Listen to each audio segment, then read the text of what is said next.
যে এলাকার থেকে ভোট কম দিবেন এই এলাকায় আমি কোনো উন্নয়নের হাত দিব না। এমপি একরামুল হক সাহেব যে বক্তব্য দিয়েছে, আমরা মনে করি এই বক্তব্যটি একটা স্টুপিড বক্তব্য।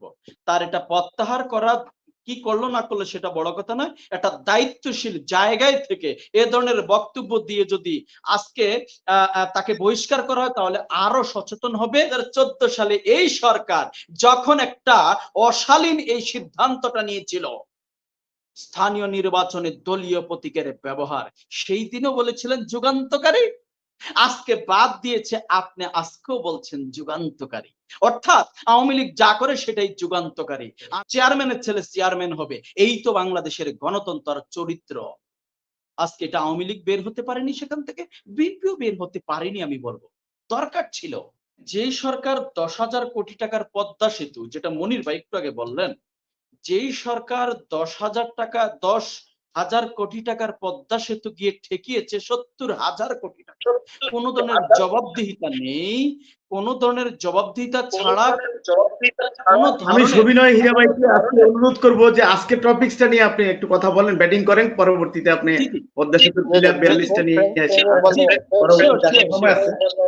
যে সরকার 10,000 কোটি টাকার পদ্মা সেতু নিয়ে ঠেকিয়েছে 70,000 কোটি টাকার কোন ধরনের জবাবদিহিতা ছাড়া, যেই সরকার ভোট ছাড়াই দীর্ঘদিন ক্ষমতায় আছে, সেই সরকার কি নির্বাচন করলো, কারা করলো, এটা নিয়ে খুব বেশি এদেশের সচেতন মানুষের মাথা ব্যথা নেই। তারপরেও যেহেতু একটি আলোচিত বিষয়, আজকে আমরা মনে করি আওয়ামী লীগের সবচেয়ে বড় ভুল হয়েছে কি জানেন, আমি খুব আশ্চর্য হলাম। আবুল কালাম আজাদ ভাইকে আমি খুব ধন্যবাদ জানাই প্রথমে, এটা নাহলে অন্যায় হবে না। ফখরুল ইসলাম ভাই কি যে চমৎকার কথা বলছেন, এটাই হওয়া উচিত। দল মত নির্বিশেষে তো আমার রাষ্ট্র, এটা সত্য কথা বলতে একটু সাহস নিয়ে বলবেন। এতে আমার আবুল কালাম আজাদ ভাই সবসময় এই কিপটামিটা করেন কেন জানি না। এই যে ফখরুল ভাই তার বিচার চেয়েছে, এতে করে কি ফখরুল ভাই ছোট হয়ে গেছে? না, বিশ্বাস করুন, আমার যেরকম শ্রদ্ধাবোধ বেড়ে গেছে, এখানে শত শত লক্ষ লক্ষ দর্শক আছে, তাদের কাছে শ্রদ্ধাবোধ বেড়ে যায়। একটা অন্যায় করেছে, এটার বিচার চান না। হ্যাঁ, আপনি বলেছেন, এটা বললে ঠিক বলেন, কেন বিচার চান না? কেন কেন বলেন না মাননীয় প্রধানমন্ত্রী এই অপদার্থকে বহিষ্কার করুন? একটা অপদার্থ যদি বাংলার মাটি থেকে বহিষ্কৃত হয়, শত অপদার্থ ঠিক হয়ে যাবে, অন্যায় কাজ হবে না। অসুবিধাটা কি? এতে করে আপনার পথ চলে যাবে, চেয়ারম্যানই হবেন না। এতে কি বোঝা? আরো তো আপনার এলাকার জনসমর্থন বেড়ে যাবে। অথচ আবুল কালাম আজাদ ভাই কিন্তু বলতে পারেননি। আমি হয়তো আশা করছিলাম এই জিনিসটা আবুল কালাম আজাদ ভাই বললেন। দেখেন, এবার যাচ্ছি স্থানীয় নির্বাচনে দলীয় প্রতীক। স্থানীয় নির্বাচনে দলীয় প্রতীক আমার ভাই বললেন 2024 সালে আবুল কালাম আজাদ ভাই বললেন এটাকে যুগান্তকারী পদক্ষেপ, অর্থাৎ স্থানীয় নির্বাচনে প্রতীকের ব্যবহার করছে না আওয়ামী লীগের, একটা যুগান্তকারী। আমি সবিনয়ে আমি প্রশ্ন রাখতে চাই আবুল কালাম আজাদ ভাই, 2014 সালে এই সরকার যখন একটা অশালীন এই সিদ্ধান্তটা নিয়েছিল স্থানীয় নির্বাচনে দলীয় প্রতীকের ব্যবহার, সেই দিনও বলেছিলেন যুগান্তকারী, আজকে বাদ দিয়েছে, আপনি আজকেও বলছেন যুগান্তকারী। অর্থাৎ আওয়ামী লীগ যা করে সেটাই যুগান্তকারী। আমি মনে করি সেই দিন 2014 সালে আমি 2-4টি পত্রিকা আর্টিকেল লিখেছিলাম, পত্রিকায় প্রকাশিত হয়েছিল আওয়ামী লীগ যদি জীবনে 10টি ভুল করে থাকে তার মধ্যে 1 নাম্বার ভুল হচ্ছে স্থানীয় নির্বাচনে দলীয় প্রতীক ব্যবহার। বিশাল করে আপনি যদি দেখতে চান আমি পাঠিয়ে দেই। এই আমি অনেকগুলো কারণ উল্লেখ করছি যে এর মাধ্যমে দল আপনার অনেক বেশি ঘরে ঘরে কোন্দল ঢুকিয়ে দিবে, ঘরে ঘরে ঝগড়া, ঘরে ঘরে দ্বন্দ্ব বেঁচে যাবে। এটা উচিত হয়নি। আজকে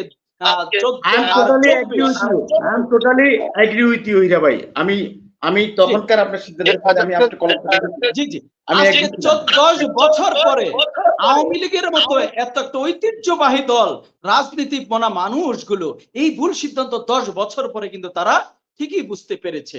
আমরা কিন্তু তখনই প্রতিবাদ করেছিলাম, বুঝতে পেরেছিলাম। তাহলে সেই সিদ্ধান্তকে তখনও যুগান্তকারী বলছেন, আজকেও যুগান্তকারী বলছেন।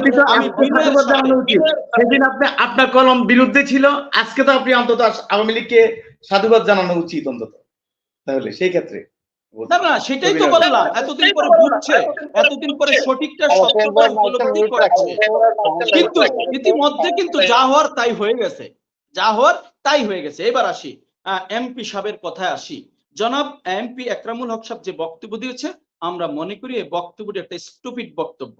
তার এটা প্রত্যাহার করা কি করলো না করলো সেটা বড় কথা নয়, একটা দায়িত্বশীল জায়গায় থেকে এ ধরনের বক্তব্য দিয়ে যদি আজকে তাকে বহিষ্কার করা হয় তাহলে আরো সচেতন হবে। ওই যে একটু আগে আমার ফখরুল ভাই যেটা বললেন যে কথায় বিনয়ী হবে, আপনার সবকিছুতে কি বলে একটা একটা লাগাম টানবে। দেখেন আজকে আওয়ামী লীগের এটা নতুন না এনামুল ভাই, আমরা কি আলোচনা করছি, আমি কিন্তু সেদিক যাচ্ছি না যে তার শাস্তি হলো কিনা, সে কি বললো, আমি আসতেছি, তার শাস্তি হবে না, তার শাস্তি হবে না। কারণ আপনারা দেখেছেন দ্বাদশ জাতীয় যে ডামি নির্বাচন হয়েছে, সেই ডামি নির্বাচনে বিভিন্ন অঞ্চলে ওপেন হুমকি দিয়েছে, তোমরা যদি কেন্দ্রে যাও আওয়ামী লীগকে ভোট না দাও তাহলে কেন্দ্রে যাওয়ার দরকার নেই, হাত কেটে ফেলবে ইত্যাদি ইত্যাদি। একটারও কি বিচার হয়েছে? তাই একরামুল হবের সাহেবের বিচার হবে। আপনি কিভাবে এটা আশা করলেন? আপনি কিভাবে এটা আশা করলেন?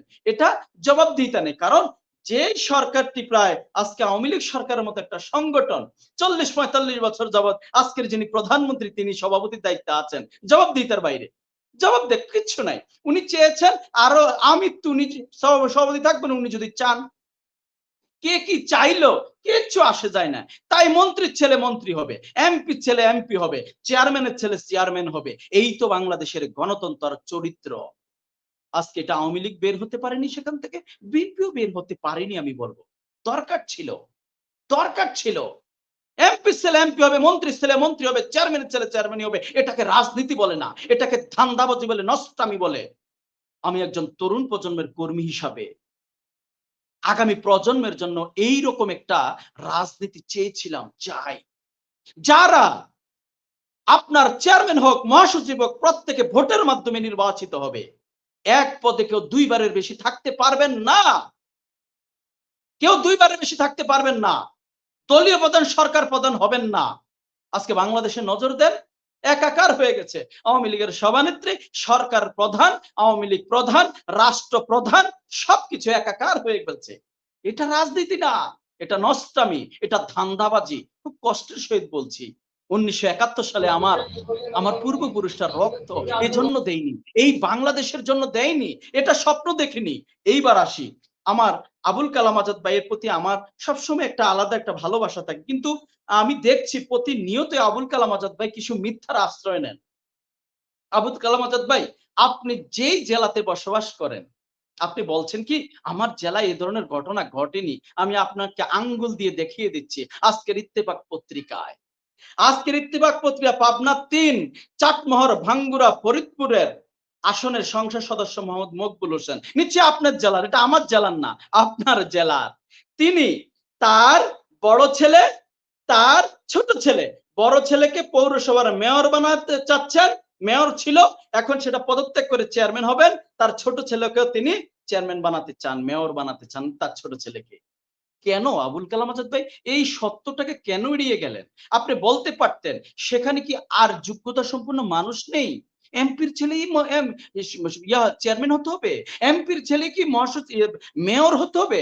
আপনার জেলায় তো, আপনি তো একজন সাংবাদিকও বটে, আপনি একজন বিজ্ঞ মানুষ, জনপ্রতিনিধি হবেন।